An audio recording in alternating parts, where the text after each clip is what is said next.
Good afternoon, everyone. How are you all doing today? Here's your latest fourth stimulus news and information. A fourth stimulus package will help millions of Americans. Our progressive lawmakers are now planning to vote against the new bipartisan infrastructure bill. Of the Congressional Progressive Caucus is standing by her claim that her members will not vote for the $1 trillion bipartisan infrastructure bill without passing the $3.5 trillion package that is aimed at enacting President Biden's economic agenda. To those who think progressives are bluffing about voting down the bipartisan package, try us, she said. The Washington State Democrat made the remarks after meeting with House Speaker Nancy Pelosi, who can only afford to lose a handful of votes in order to pass anything through the narrowly divided chamber. The talks come at a crucial moment for Democrats who are in control of Congress and the White House, as Capitol Hill faces a self-imposed September 27th deadline to pass a bipartisan deal, as well as a separate looming threat of the government shutting down at the end of this month and raising the nation's borrowing limit in the next coming weeks. President Biden would significantly ramp up his engagement with congressional Democrats on Wednesday as his legislative agenda reaches its highest stakes at the moment. Biden will meet at the White House with Pelosi and Senate Majority Leader Chuck Schumer. He is also scheduled to hold meetings with Democrats while representing several of the party's critical caucuses. The meetings will mark the most extensive in-person engagement that Biden has held with Democrats at the White House since he took office, and comes as Democrats are engaged in an increasingly heated inter-party war as they all attempt to reconcile divergent positions on Biden's legislative plans. House Majority Leader Steny Hoyer told reporters he hopes President Biden has a secret sauce to bring all factions of the Democratic Party together and unite behind the two legislative packages. So everyone, do you think both Republicans and Democrats will be able to agree on the infrastructure bill? Please leave your thoughts in the comment section below. I want to thank two leaders that I joined, Senator Brown and Senator Bennett, for championing this issue for not this Congress, but for years. Before I came to Washington, these two men were standing up and talking about the moral core of our country. If you want to see how a nation is doing, don't look at the buildings we build, how many billionaires we have. Just look at, and what is galling me right now is that we have come to the 1 yard line.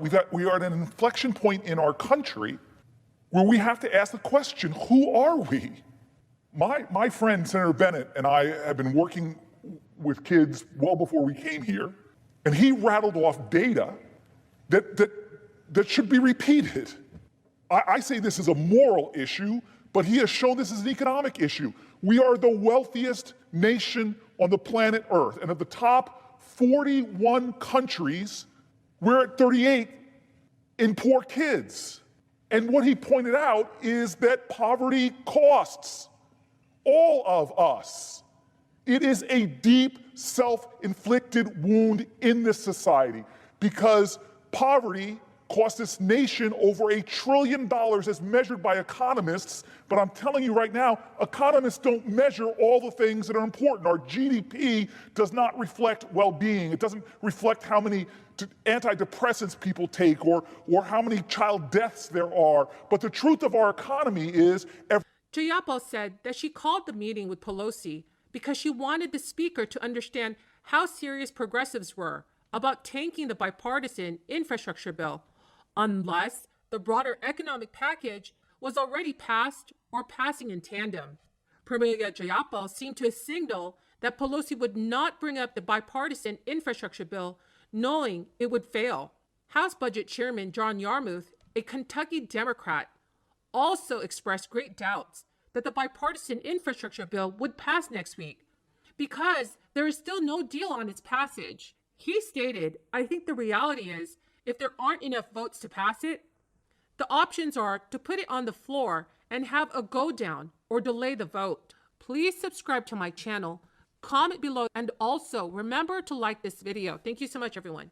Throughout this crisis, Americans who work in certain essential industries garnered praise as heroes for doing the jobs that allow most of us to continue living the life we want to live. And up to this point, that's more or less where the recognition has stopped. Those food workers, for example, have had to keep up punching a clock throughout the health crisis, unable to enjoy the convenience of a work from home scenario.